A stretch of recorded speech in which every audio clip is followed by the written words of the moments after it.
Hello, this is Ken Ferry with this week's Boots in the Field.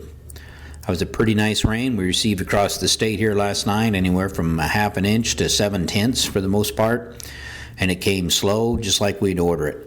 As I'm checking around this morning on where everybody's at, it sounds like as far as the state of Illinois is concerned, we're probably 80% planted.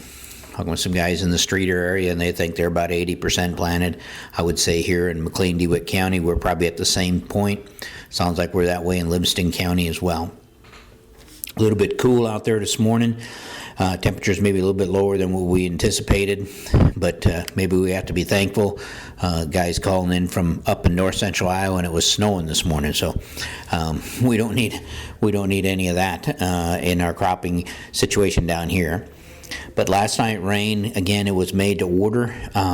We had a lot of herbicides laying out there that hadn't been activated yet, and this rain's going to fix the problem that we have there, or future problems we'd have there. And believe it or not, some seed here in the last 2 days was put in dry soil, both corn and soybeans. So this is a blessing for that, so we can get that everything up and moving itself.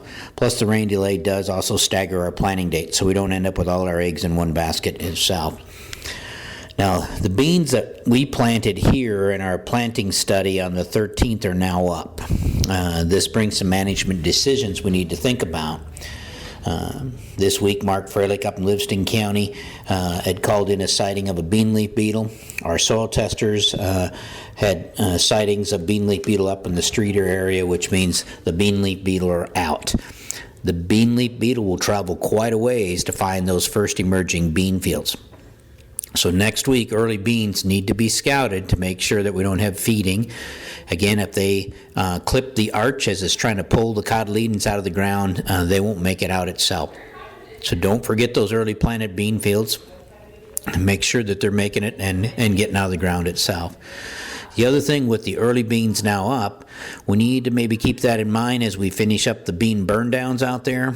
Try to pay attention to what is planted next to you as far as getting some off-target 2,4-D on these beans is not going to be a good thing. The next 7 days, temperatures as well as projected rainfall amounts are not very exciting. And while this was a nice rain that we just received, I'm worried about the rains for the weekend. There's quite a bit of corn that hasn't emerged yet. So we have to stay on top of this as far as the corn that's yet to come up and make sure it's going to get out. So while we're in a rain delay, I guess it's a good time to go find your rotary hose, get them out, check those bearings, and see how many need to be replaced, and get these rotary hose ready to go. Remember, as we say, hoe before you know. As we come out of this, before the soil dries and crust, if these rains are as heavy as they're talking, let's make sure we can get in there when the hoe will do some good. Waiting till we can't stick a screwdriver in the ground, you're not going to get the hoe to do anything either. So think about that as far as while we're on a little bit of a rain delay, let's go to plan B itself.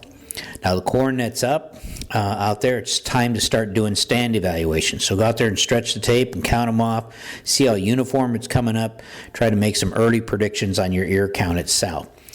If replant is necessary, the quicker we make up our mind and go after it, the better off we're going to be. Again, we got plenty of time ahead of us. We can fix some of these tough stands if they show up, but we don't want to wait 2-3 weeks to decide whether we're going to do something with it or not. So you guys that got the corn up, let's be going out there and trying to get a prediction of what that ear count is going to be. It's too early in this season to settle with low ear counts in itself.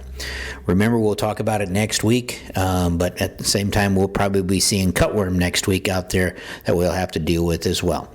So with that, hope that helps you. Keep her moving, keep her safe.